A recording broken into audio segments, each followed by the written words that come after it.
thank you, Frank, Paula, and URI for hosting this. I'm very excited, and to be working with Senator Whitehouse's office on this is really important. There are not many conferences about this kind of thing. We have a lot of science out there showing that climate change is real, and you've heard some of that.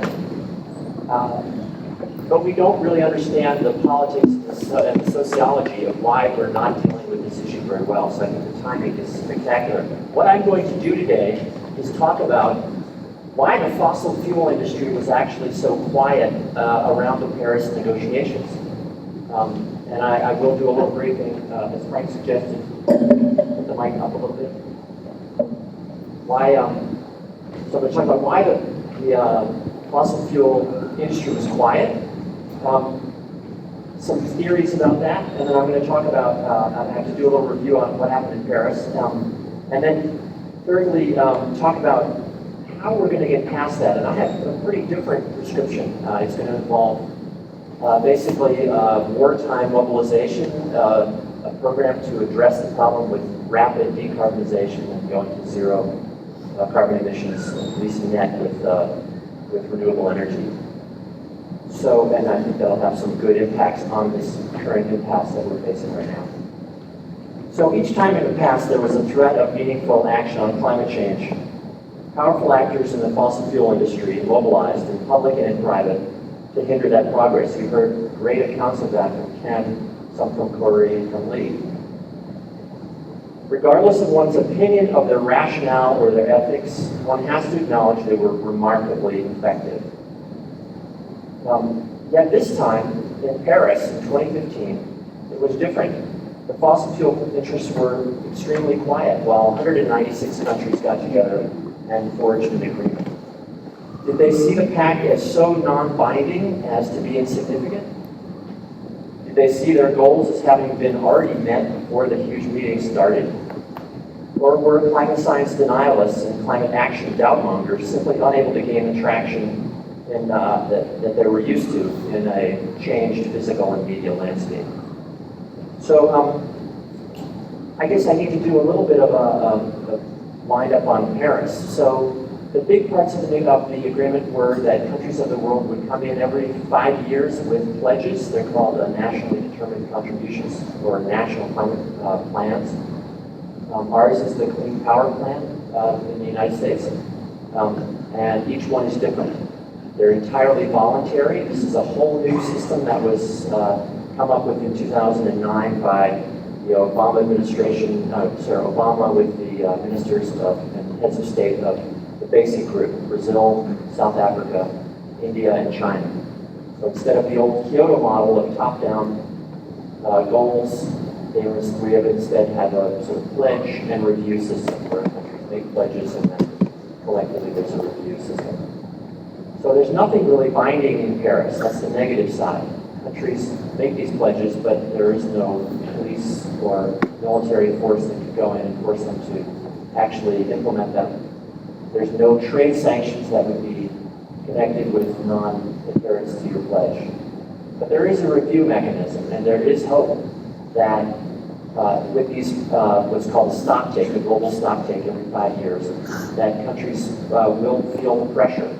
And as Bill McKibben rightly said in the New York Times editorial the day after the Paris Agreement, what this agreement really does is it gives the power to civil society to force the nations of the world to meet their pledges. And I think he's quite right that that's what's got to happen. And in fact, I'll argue today that the struggle really has to happen at the national level. That the international negotiations are important. I bring groups of students every year from Brown to the negotiations. A lot happens there, but what happens there is determined by what happens back home. There's a lot more details, of course, that I could go through to talk about Paris, but I'm going to be really brief about that. So as we heard already, in the summer of 1997, one of the most important moments, right before the Kyoto Protocol was going to be negotiated, this group of oil and coal industries got together and created the Global Climate Coalition. And it was a sort of a public-facing group that was working behind the scenes. They gave money to the Competitive Enterprise Institute and some other think tanks like the Heartland Institute. They pushed effectively for a resolution in the U.S. Senate, which unfortunately passed 95-0, called the Byrd-Hagel Resolution, which held that the United States should ratify no treaty that bound the country in a way any different than developing countries like India and China during the same commitment period, which was extremely effective at sabotaging any efforts really by the United States to move forward on climate change and the United Nations. Byrd, Chuck, what was it? Chuck, did I get that right? It was Chuck Hagel and Robert Byrd, yeah.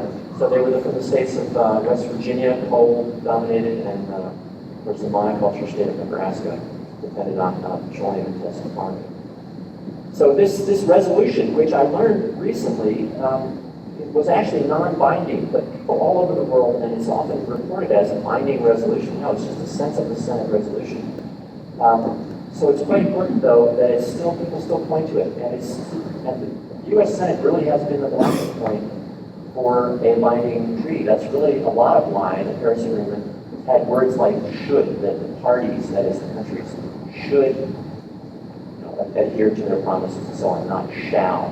And the whole, Paris Agreement almost foundered at the very end on that word should, replacing the word shall with the word should. And it's because you have to get 2/3 vote in the U.S. Senate to ratify any international treaty.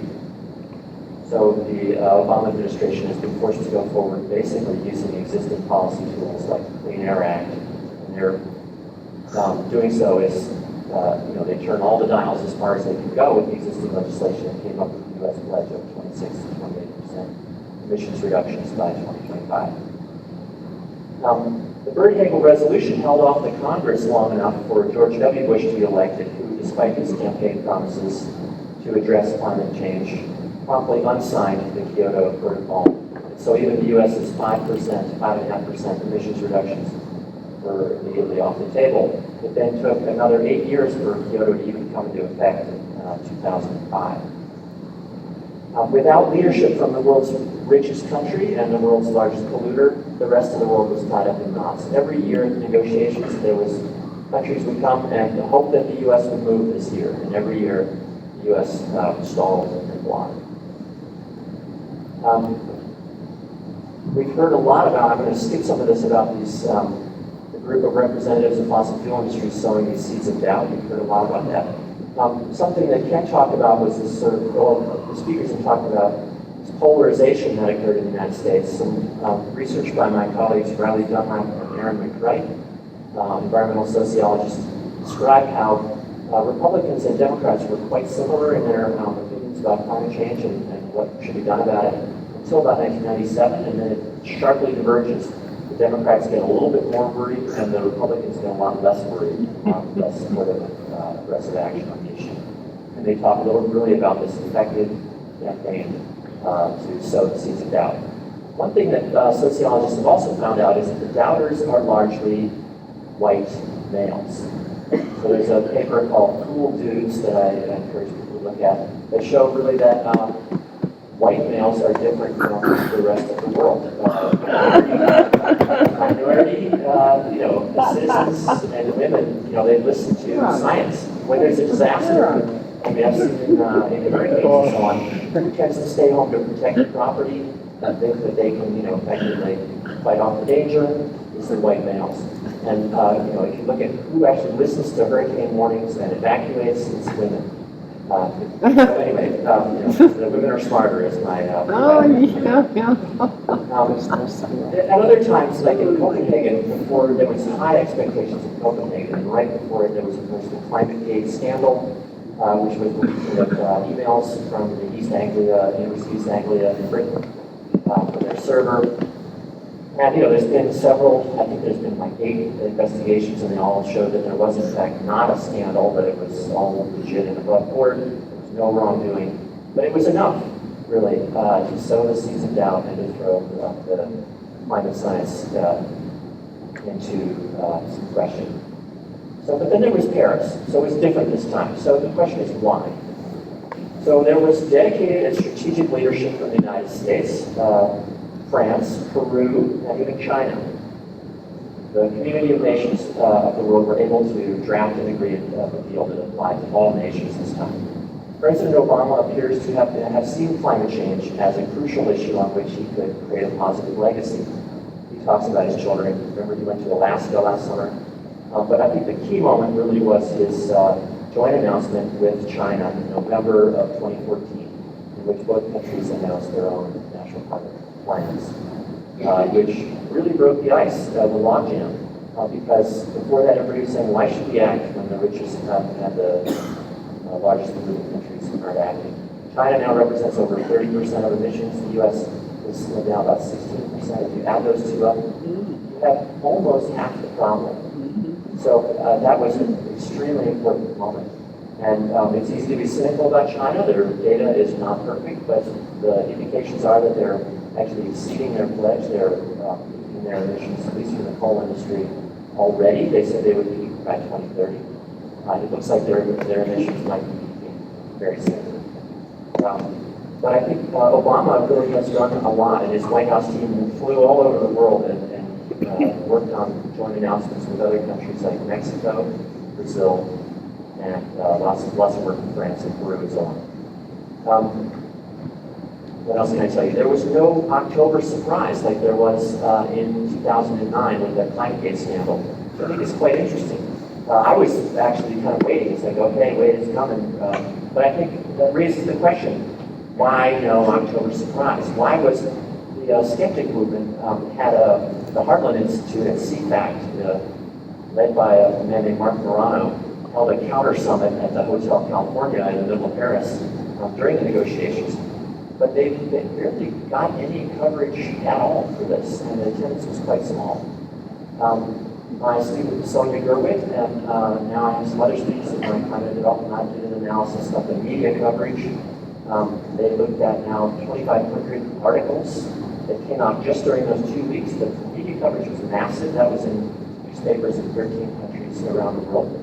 And they found not a lot of coverage on denialism. There was a little bit in a few places, only in the United States, am I getting that right? The rest of the world, there was very little coverage. So they've sort of failed really to get the attention. So the question is why? So in 2 blogs, Bob Rule at Drexel University and I have put together some of our thoughts on this. A lot of it is speculative. It needs a lot of research. I don't know if this research is really happening. I guess we've heard a little bit of it today from Ken. But there's not a lot of people out there doing this. Those theories are quite different. Our first hypothesis is that the weather, public opinion, and the Pope mattered a lot. And 2015 and 2014 were the hottest years on record. People are perceiving climate change. We did a little analysis that here in Rhode Island at TF Green Airport, the number of days over 80 degrees heat index has gone up by 2 to 3 weeks since the 1950s and the 1960s on average. So the summers are different. They're hotter, they're muggier. The spring and fall are different than they used to be. People are noticing this. So public opinion in the U.S. is shifting, and it's showing a stronger support for climate action. The Pope came in, of course, with his Laudato Si, the encyclical back in June. The timing was excellent. He went to Washington, D.C. He spoke to the U.S. Congress. And I think that was quite important, actually, in making it more difficult for skeptical Congress, congressional representatives, or denialists, whichever, to speak openly and dismissively about climate science. And he also made it a moral issue and an issue about poverty and justice. And I think those were very important ties, and frankly, with a large number of Catholic voters, it became much tougher. And the Pope, of course, has had a broad impact and a lot of influence beyond the Catholic faith as well. So I think it's a different year than it was back in 2009 when the Copenhagen Accord was effectively sabotaged. The second hypothesis is that they're just fighting the battle back home. That is, in this theory, the fossil fuel industries didn't bother to undermine Paris because they knew it was going to rely on national level actions. The oil and gas and coal lobbies are much more effective in Washington than they are in Brussels or in Bonn, Germany, which is where the headquarters of the UN Framework Convention on Climate Change is. being visibly negative on the big stage in Paris would have been risky for the oil and gas industry. There may have been a big backlash. I think there was a calculated decision to be quiet. Rather, simply sabotaging Obama's Clean Power Plan back home and attacking funding for the EPA, implementation of that effort through congressional appropriations seems to be where they're focusing much more. They're also focused, of course, on tipping the presidential election and are funding presidential candidates, especially on the Republican side. And you could argue that the Republican Party has really become the firewall for the fossil fuel industry in the United States against climate action. And we've heard about the candidates in the past. I want to talk just a little bit more about the sort of PR effort that's going on at the moment. And then the third hypothesis is that the treaty was too weak to even bother, that they sort of kept their powder dry for the bigger battle deep back home. That again, the language is should instead of shall, and there's no really binding parts of it. Let's see here. One of the big things is that in the Paris Treaty, one of the great things is that it has a long-term goal of staying below 2 degrees Celsius warming and aspiring to a goal of 1.5 degrees.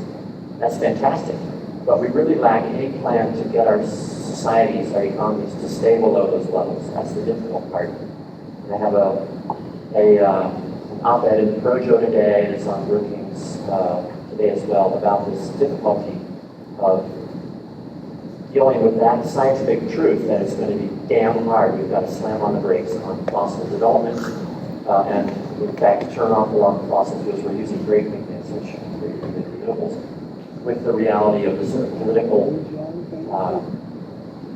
roadblocks that we face, especially in Congress. So we're trying to understand the strategy of the industry. And I think, with Exxon being investigated in the courts by the district attorney, the state attorneys general, and being criticized in Congress, makes it hard for ExxonMobil to be discharged this year as well. Our read is that they're really taking a longer-term strategy of investing in PR efforts.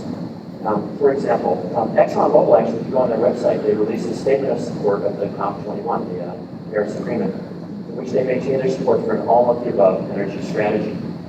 On the other hand, though, ExxonMobil was working, as was pointed out, with other fossil fuel interests, again, to push for this stay on the implementation of the Clean Power Plan, right, by the Obama administration. So the Supreme Court, what is that now, 2 months ago, said, sorry, states don't have to implement that right now. And then Justice Scalia died. So now it's sort of in limbo. It's going back to the lower court. We'll hear in June what happened with that. So it may actually go back into effect, but we heard on NPR some pieces looking around the country, and some states have just stopped implementation. So in fact, that was quite effective. This group that was on Ken's slide at ALEC, the American Legislative Exchange Council, was meeting in Scottsdale, Arizona, exactly at the time of the Paris negotiations, drawing up plans for how they would scuttle the, and stop the Clean Power Plan and the U.S. pledge that was going forward in Paris. And they've already, orchestrated these lawsuits against the EPA. And a lot of that is funded by fossil fuel industries. Exxon also said that they were in favor of a carbon tax, but it was unclear, really, if you look at their statements by their officials, whether they in fact do support it. What I think is really interesting is this advertising campaign on TV. I don't know if people watch the Sunday morning shows or during the presidential debates, or really a lot of different times we see these campaigns ads from ExxonMobil talking about how energy lives here, their Be an Engineer campaign. Chevron's ads talk about their staff as doers, which to me implies that everybody who is against fossil fuel development is not a doer, or is an undoer, or is an anti-doer, which is, of course, in our doer society, just consider people, bad element. And then there's this Vote for Energy campaign, which has been running. Have you seen this? You have to look very hard to find out that it's actually from the American Petroleum Institute.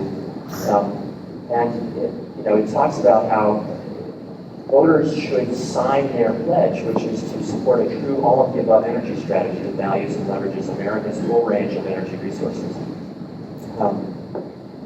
So we're guessing that there's going to be a lot of investment in the campaign, especially once the conventions are over. So they didn't really need to play that hard in Paris. And again, as was mentioned in some of the early talks, that really people just want to be reassured that they shouldn't have to do much about this issue. It's really an uphill battle to get people to move on the issue. I have a colleague, Kari Norgaard, who's now at the University of Oregon, wrote a book called Climate of Denial, in which she talks about how really people don't want to feel bad about themselves, which this issue create that feeling. So we collectively support the sort of quiet and the denial about the issue. So just some last remarks here to finish up, and that is to say, I would approach the issue with really the need for really an ambitious drive to zero carbon emissions as quickly as possible. The science is saying we should probably get to 100% renewables by 2030 in the wealthy countries. Our state plan that we just passed in 2014 said we would get to 80% emission reductions by 2050. So you can see there's huge gaps, and there is some dispute in the science about how quickly, but it's also what level of risk are we willing to accept in terms of our likelihood of surpassing these temperature thresholds that are associated, in our best guesses, with extremely disruptive impacts on our climate system that supports this society. And I could go on about that a lot, and maybe even the discussion tonight will have time. But I would say that I think this blog and in the op-ed today in the Projo, I talk about programs that we have in Rhode Island that can be scaled up. We have a great start. We're one of the most efficient states in the country. And I think really it's by doing things that people feel empowered, both the people who are currently know that climate change exists, have support for action, but don't know what they can do. That if we show that there are things we can do, that we aggressively, as a society, start to address them, that whole group of people will be mobilized to support stronger action. What's more, I think a lot of the denialism is based on a feeling of that this is an issue that's just too hard to deal with. People are starting to see that with the collapse in price of renewable energy, that solar is now coming onto the grid and onshore wind at levels below the price of natural gas, below the price, and soon to be below the price of coal. In some parts of the country, onshore wind is cheaper than coal to install. So as people start to see that, they see that, well, wait a minute, I should rethink the science. That in fact it's backwards. People don't act based on the science. Rather, they believe based on what their actions have been and whether they see something that's actually practical to address. So I guess my prescription for how we're going to address this problem is to get the country moving. We have some precedents for this. The U.S. Wartime mobilization during World War II, in which we transformed our industries in just a couple of years, was extremely effective. We could have an Apollo project. We've gotten to the moon in 10 years. And some people have used that as an analogy. I think it's not a bad one, but that's quite a government-led one. I think it's really important, especially with the falling price of renewables, that this is becoming a private and a public. So I think I covered everything I wanted to, but I was going to say also that transition needs to come with the real attention to the communities and to labor, to workers who are going to lose their jobs in, for example, coal producing regions, in factories that will have to be retooled to produce with the new feedstock, let's say in the chemical industry or plastics and so on, to renewables. This could be a huge job creator. In fact, in Rhode Island, we had an analysis done by the Regional Economic Models Group, REMI, for our carbon pricing proposal that's called Energize RI. And then we have a great website called energizeri.org. And the analysis showed that this would, putting a price on carbon would have a net 4,000 jobs in the next 25 years. It would create about 2,000 jobs in just a few years. In fact, the Clean Energy Report just came out from the Office of Energy Resources of the state a few days ago, showed that clean energy jobs in Rhode Island went from 10,000 last year, which surprised everybody, to 14,000 this year. That's 40% increase. In fact, in the renewable part of that increase, the increase was 84% increase in jobs in 1 year, which is stunning.